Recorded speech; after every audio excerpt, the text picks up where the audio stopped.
You can make some great presentations with Prezi.com. The first thing you do is start a Prezi.com account. It's easy and it's free. You click on the blue box towards the bottom of the page. It says Get Started. It's also on the top right-hand part of the page. You can get a free account, which makes your presentations publicly visible. It's free though, and you can have up to 100 megs of storage. You can also choose one of the other ones for $10 a month or $60 a year. You can have a plan where your presentations are private. I clicked on the public plan since it was free, and what you need to put in there is your first name, your last name, your email address, and a password. Under So What Do You Do? I am a teacher, so I put myself as educator, but just choose among those choices and then click Create Your Free Public Account. So you start a new presentation or a Prezi and choose from one of the many templates. So you click where it says New Prezi, and then there's so many templates. You can click on that little blue thing that says Latest, and it'll show you the most popular, or you can click right beside it where it says More, and you'll have even more samples. They're all a lot of fun, and it just sort of depends on your topic. Once you start your presentation, you can insert text, but you can also do things like insert pictures. There are some stock images there that you can choose from, or of course you can choose from some from your own computer. You'll see right where the little red arrow is that you have image, so you would click on image, and then you can choose any of the pictures that you like. One of the fun things about Prezi is also it's very easy to insert YouTube videos. You can use them as well in PowerPoint, but Prezi I find to be very easy to use for these.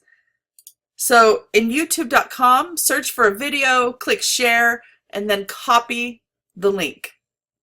So there's where when you click share, that will be your link. So you would copy that, and then you would go to insert, and then click instead of image, click YouTube video. You'll paste the YouTube video information into the window that pops up like this.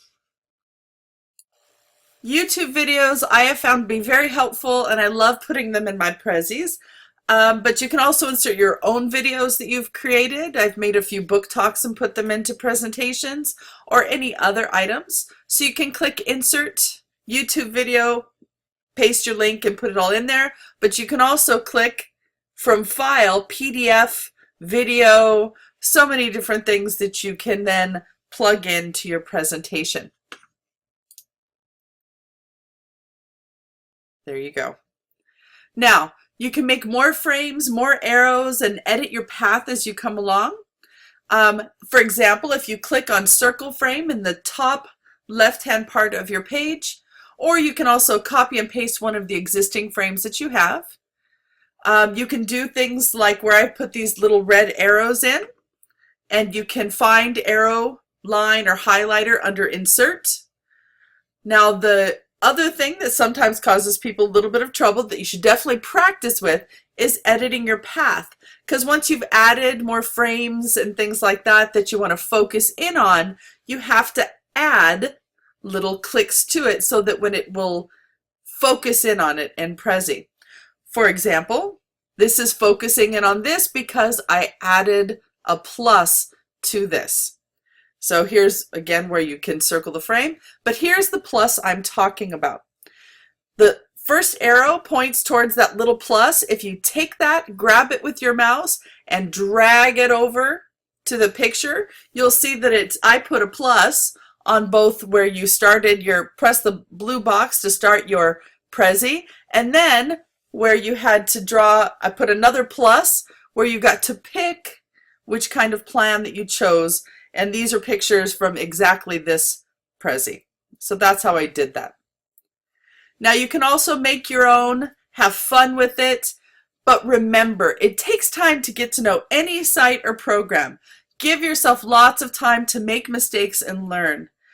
Prezi makes dynamic, fluid presentations, and it's really worth the time to get to know it. But also know that it saves automatically for you. But there is a wonderful undo button that's shown right here in this. Oops, excuse me. That's shown right here in this, so that if you do make mistakes, you can undo them. All right, live long and present.